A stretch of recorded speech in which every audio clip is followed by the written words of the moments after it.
This book right here is an old textbook from 1855. It's a great book. It's written by a black historian, a first black appointed federal office. It's called The Colored Patriots of the American Revolution. Now, we studied that as a textbook.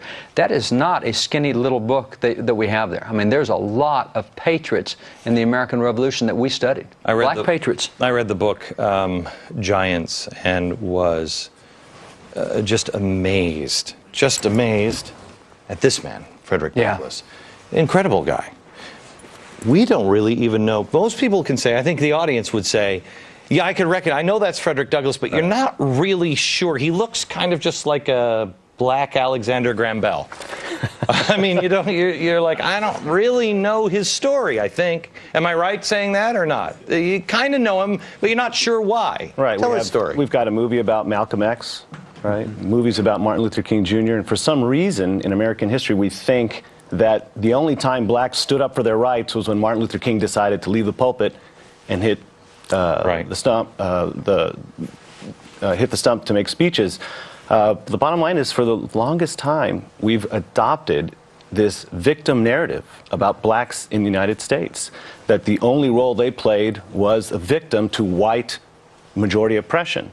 When I teach my course on Black American politics, I always stress to my students that when we talk about King and the civil rights movement in the 50s and 60s, we need to call it the modern civil rights movement, because blacks from before the revolution were prudently pressing for their rights. American history could be described as one long civil rights struggle. Our first Emancipation Proclamation, Declaration of Independence. That's right.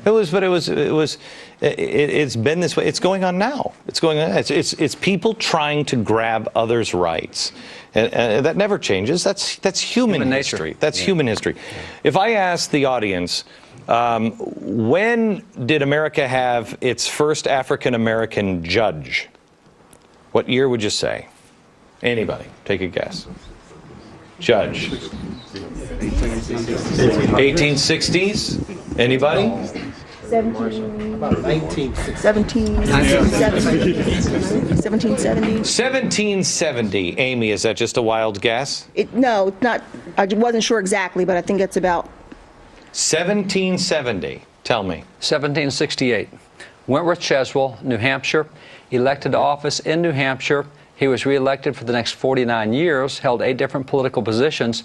Really cool story about him is, we all know that Paul Revere made his midnight ride. We also know he wasn't the only guy riding that night. Another guy riding, Wentworth Cheswell, black and white riding. Now, how is it possible? Did you know that we had an African American ride to say the British are coming, the British are coming? Amy did. Amy did. Anybody else besides Amy know that? 2, 3. Okay, 3 people in the audience. He was such a great guy, and we never hear about him because he rode north and Paul Revere rode west. And Revere was going after Reverend Jonas Clark's church, because that's where Hancock and Adams were, was him. And that's where we had blacks and whites, as you pointed out, laying on the ground after that battle.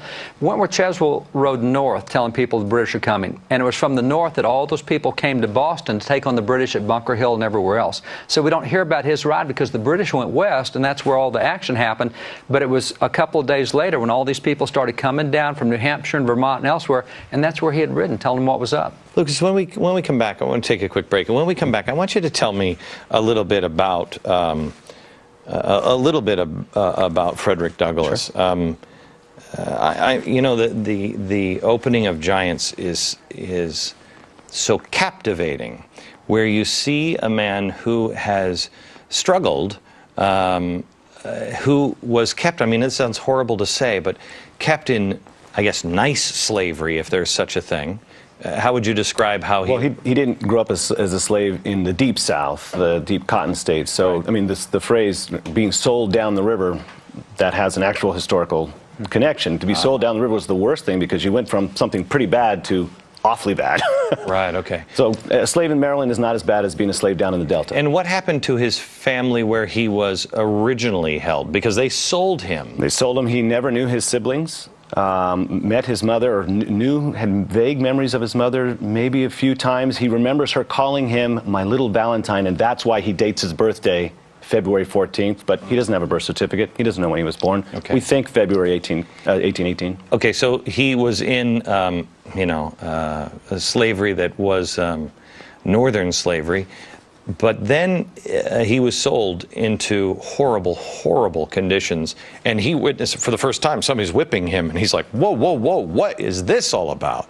And it wasn't too much longer that he's sitting and having a conversation with Abraham Lincoln because he was so impressive. We'll tell you that story coming up in just a second.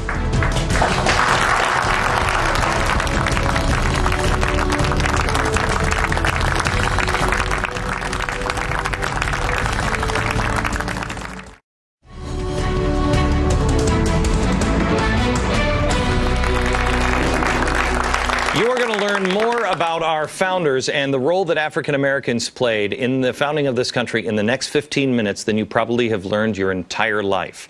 Back with me is David Barton, founder and president of Wall Builders, and Lucas Morel. He is a professor at Washington and Lee University in Virginia.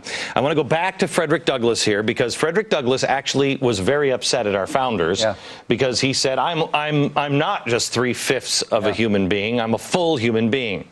This is an argument that is used even today that Frederick Douglass corrected. Yes. Tell me the story. What happened was after he escaped in 1838, he ended up in New York. In New York, he gets discipled by a lot of anti-slavery folks, and that's the Lysander Spooners and Gerrit Smith and William Lloyd Garrison, etc. And Massachusetts society hears him do his testimony, and they said, oh man, you got to speak for us. Well, in the meantime, they're saying, you know, you need to overthrow the Constitution because the Constitution is a slavery document. The founders gave us slavery in the document, and there's all these clauses of slavery. And he believed that. But bless his heart, when the Massachusetts Anti-Slavery Society said, we want to pay you to go on the road full time, he said, okay, I got to make sure I know this stuff. So he sat down and read the Constitution for himself, not just what the guys had taught him. He read it himself, and he read the documents surrounding it, the debates going around it. And he comes out with this epiphany and says, this is a great anti-slavery document. And he says, every clause in it. You go, whoa, time out.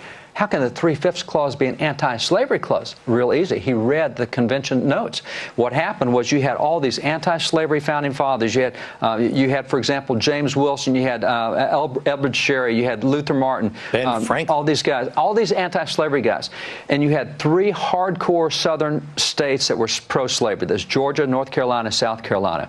And so the Constitution says every 30,000 inhabitants you have, you get a representative to the House of Representatives. And in South Carolina and Georgia, there's more blacks than there are whites, and they're slaves. And they said, great, every 30,000 slaves we've got, we'll get another member of Congress. Guys up north said, no, no, no, we're not doing that. If you want to count them, you free them. Every free person you have, you can get 30,000. You can have, and they said, no, no, we're going to count this, or we're not going to be part of these United States. So this debate goes back and forth. And what's really funny is the guys in the South said, you know, blacks are property. I love they're not people. They're not people, but they want to count them as people. And see, the guys in the north said, no, every black is equal to a white. We're all created equal. You get 30,000 free blacks. You get a member of Congress, and that was the incentive to free blacks. It was you get to count them for Congress. So the guys up north started having fun with the guys down south. They said, you know, you guys say that blacks are property, and Elbridge Gerry did this, and Luther Martin did it out of Maryland. They said, okay, here's what we're going to do up north: is you're counting 30,000 pieces of property, get a member of Congress. We're going to count 30,000 chairs and horses and cows. We'll count our property. Every 30,000 pieces of property we get an anti-slavery member to Congress. So they went back and forth on this thing, and what they finally ended up was the 3/5 clause that says, okay, we will count 3/5 of the slave population, not individuals, which meant you now had to have 50,000 before you could get a pro-slavery rep to Congress. The 3/5 clause cut the slavery representation in Congress in half.